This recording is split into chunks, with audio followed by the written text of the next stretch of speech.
Grace about my friends. I hope this finds you well. So today we celebrate St. David, Dewi Sant, and he's often quoted as telling us to do the little things, which is a great quote. But there's a little bit just in front of that I want to focus on today. And it's a bit that often kind of gets lost in the shuffle. Stand firm in the faith. Sefyll yn gyfan yn y fydd. It's difficult to overstate the importance of being a faithful and courageous witness in this 21st century world of ours. Psalm 16 tells us, Lord, you alone are my portion and my cup. You make my lot secure. My portion and my cup. We get similar imagery in Psalm 23. Now, what do these two psalms have in common? That's right. They speak about God being our faithful protector, our watchman who guards over his charges, i.e., us.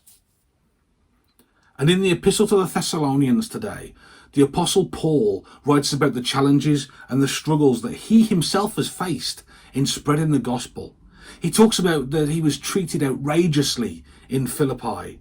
Now, from this small statement alone, we can gather that Paul has faced opposition, persecution. We don't quite know exactly what that looked like. The people he was mistreated by could have just told him to shut up. They could have ignored him. They could have said, Paul, go away. Maybe not in so many words. It could also have been much, much worse. He could have been beaten. He could have been starved. He could have been imprisoned and publicly humiliated. Yet still, Paul did not waver in his commitment to proclaiming the good news of Jesus Christ. And the gospel reading today talks about being a faithful witness. Jesus said, whoever wants to be my disciple must deny themselves, take up their cross and follow me. That's not easy to do. And in denying ourselves, we do two things. We free ourselves of earthly focuses, the temptations that are all around us, the temptations that can distract us from the gospel, earthly temptations. And secondly, it creates room for the Holy Spirit to move within us. It creates room for the Spirit to dwell within our hearts and to encourage us to be better. Now, of course, these three readings, the Psalm, the letter to the Thessalonians, and the Gospel, they speak of perseverance. They speak of understanding discipline and in seeking God in all that we do. St. David understood this. Now, there's a wonderful story of St. David taking a pilgrimage to the Holy Land alongside St. Tylo and St. Padden. Yay! That would have been a journey that was fraught with danger, peril, hardship. Remember, there's no cars at this point. There's no aeroplanes. Every step they took, they would have either walked or taken a horse. And once they hit the end of land, they'd have had to be on a boat. And it was no cruise liner. Those ships were hard things to travel on at the time. And St. David understood the words of St. Paul. You see, Paul speaks of speaking the truth with boldness, even in the face of adversity. And it's something we know he did from the book of Acts. My friends, Paul did not back off, ever. He didn't back off against St. Peter.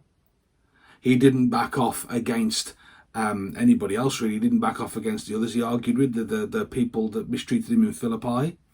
And he didn't back off against the Emperor Nero. Granted, it ended quite badly for Paul in the end, but he still didn't back down. I don't think Paul knew how to back down, to be honest. But what Paul does is he emphasizes the importance of integrity. Paul emphasizes the importance of having a genuine love and a care for those who we share the gospel with. Now, that may seem quite sort of counterintuitive to what I've just said about Paul not backing off. How can he love someone if he's refusing to back down? He didn't back down because he believed he was helping them. How many times, my friends, have we known what was right? How many times have we known the way someone should handle a situation? And they haven't quite done it.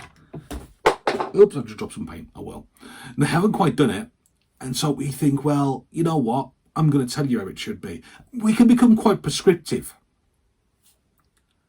But knowing that you had to love those you were preaching to, that was Paul's recipe for an authentic witness. And we can see how those words may have indeed influenced St. David for his work in the kingdom. David, he founded more than one monastery. He restored churches that had been damaged by Vikings, and he even performed miracles. I was able to find details of 3. One of which, he resurrected a young boy who had passed away. He splashed the young man's face with tears, and the boy woke up. He restored the sight to a blind man. And of course, his most famous miracle, performed at Clento i Brevi, when he was preaching, people said they couldn't hear him, and so the ground rose up beneath David's feet. But even in all of this, David was still a modest man. He was a man who relied on God to guide him and to lead him and to defend him. Psalm 16 tells us today, it says, "The boundary lines have fallen for me in pleasant places. Surely I have a delightful inheritance." The letter of St. Paul says to us, God who calls you into his kingdom and his glory. And the gospel says, for the Son of Man is going to come in his Father's glory with his angels, and then he will reward each person according to what they have done. These readings today remind us that it's not always easy to be an authentic and faithful witness. They can often, in fact, be quite hard, especially in a world that often actively rejects the gospel message now. It's a sad fact, my friends, but it's true. It happens out there. And so as we look to the example of St. David, let's be inspired. Let's be bold and let's be courageous in our witness for Christ. Like St. David, who fearlessly stood up for the faith in the face of opposition. Remember, David was doing his work when Viking raids were very common. And I say this fully, embracing my Vikingness. Indeed, I am the Viking vicar. But we weren't always on the right team. And those boys, they did not mess about.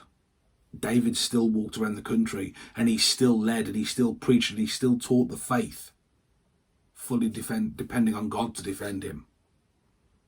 My friends, like David, may we too be willing to speak the truth with conviction and with love, and to lead by example, to do the little things that make up the big things.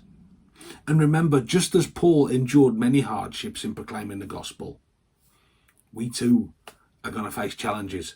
We too are going to face obstacles, but don't be discouraged, for we're all called to be faithful and steadfast in our witness. Remember, my friends, those words of St. David. Stand firm in the faith. Sef euch yn gadan yn y ffydd.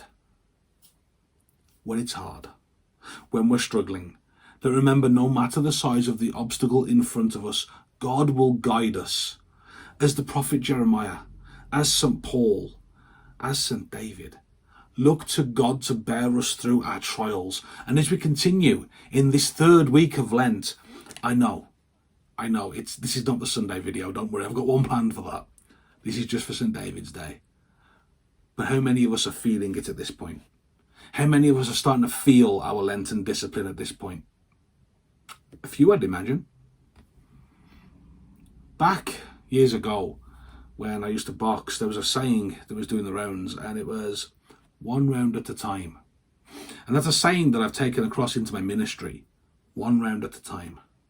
You see, when things are tough, when the mountain before you seems totally unscalable, when each step in the wilderness is just a little bit harder than the last one you took, remember this. It's just 3 minutes. Get through 1 round at a time.